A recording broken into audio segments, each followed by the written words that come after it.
Hello everyone, I'm meteorologist Alden German here in the WHAS 11 Weather Center. The current time is about 1:30 on this Thursday, March 2nd, and we're doing a blog update here to alert you to severe weather that we are expecting for tomorrow. Friday is going to be a very active weather day across Kentuckiana, so central Kentucky and southern Indiana in particular. So let's go ahead and break down everything that we're currently expecting as of this afternoon, and there is a lot to get to. First, we're going to start with our severe weather outlook. So this is the latest severe weather outlook that was issued by the Storm Prediction Center in Norman, Oklahoma as of 12:30. Notice how our entire area is under risk level 2 out of 5, but that orange area is the bullseye. That's risk level 3 out of 5, and it includes all of our counties that are pretty much south of I-64, and it does include Metro Louisville. Now, the main risks that we're looking at are damaging winds, isolated tornadoes will be possible, in addition to torrential rain. We are expecting a lot of rain to be coming with this storm system. In particular, we do expect damaging winds and heavy rain to be the highest threats. However, there is a increased risk for tornado. We put that there under medium. Not looking like the best hail scenario for us, so we have a low confidence in hail being a large threat. However, with that heavy rain does come a medium potential for some flooding as well. So that's going to be something that we have to keep a close eye on, because we do anticipate quite a bit of rain falling across a good portion of the area. I'll show you that rainfall map here in just a moment. First, we need to look at how much fuel any of these potential thunderstorms could have to work with. So as we head through the rest of our Thursday and really Thursday night into early Friday morning, not seeing too much in the way of thunderstorm energy and not much of that storm fuel.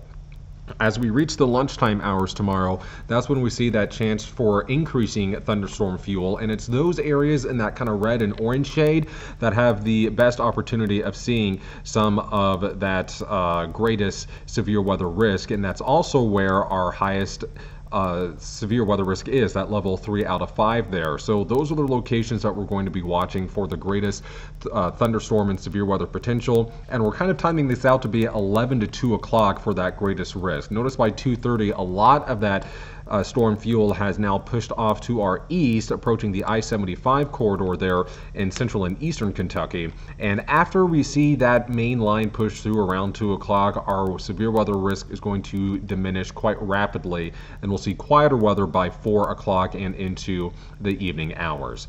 Taking a look at Futurecast, we'll go by hour here. Through the rest of today, we'll see cloudy skies, but after sunset tonight and into the late evening, early nighttime hours, we'll see this first bit of rain start to move in.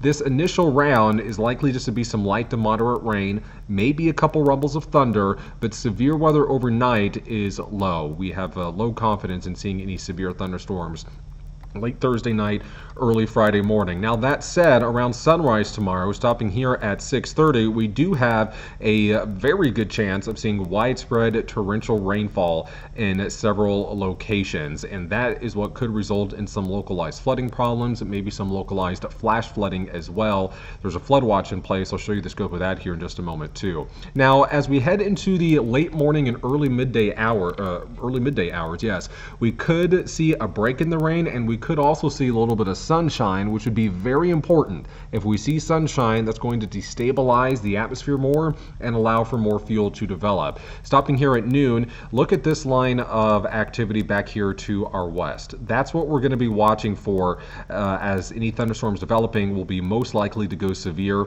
during that time and as they head into our direction. So as I said, an 11 to 2 to 2:30 time frame is what we're expecting.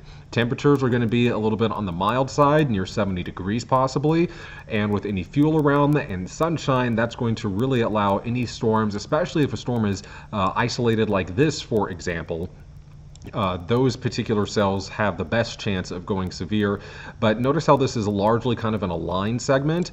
Any area that kind of bows out like this has the potential to see some of those very, very high wind gusts. We'll talk about those wind speeds here in just a moment as well. So as we head into the early afternoon hours, by 2 p.m., most of this threat should be pushing off to the east of I-65, but still in some of our eastern counties, approaching the Frankfort area by then. And after afterwards, we'll see much quieter weather. Cooler air is really going to start to settle in after that, with temperatures as we wake up on Saturday likely down into the 30s, and overall a cooler day on Saturday. Now, as for rainfall potential for tomorrow, widespread totals of 2 to 3 inches are going to be likely, with the highest rainfall amounts likely coming in a corridor from around I-64, the Ohio River, up towards about Highway 56 in southern Indiana. So that's really about this area right here that we anticipate seeing the greatest amount of rainfall for tomorrow. Maybe a little bit less as you head further south,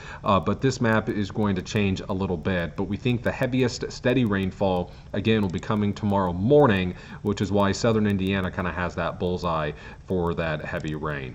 As for those current alerts, there's a flood watch in place for all of our communities along and north of the Western Kentucky and Bluegrass Parkways, again, because those areas we anticipate will see the heaviest rainfall and the highest amount of rainfall, mainly with that band, or that region of heavy rain early tomorrow morning around sunrise. But that doesn't mean just because you aren't in this flood watch that you won't see any potential severe weather. Also, a wind advisory in place because once again we anticipate seeing wind gusts of 55 to 60 miles per hour, if not higher than that. These would be non-thunderstorm wind gusts, so winds that are gusting to 55 to 60 miles per hour outside of any thunderstorms. Even higher winds will be possible in southeastern Kentucky. That pink shade is a high wind watch, so they could see even higher wind gusts possibly than that. So this is also why we have that concern for some damaging straight line winds, because we could see those wind speeds up to 70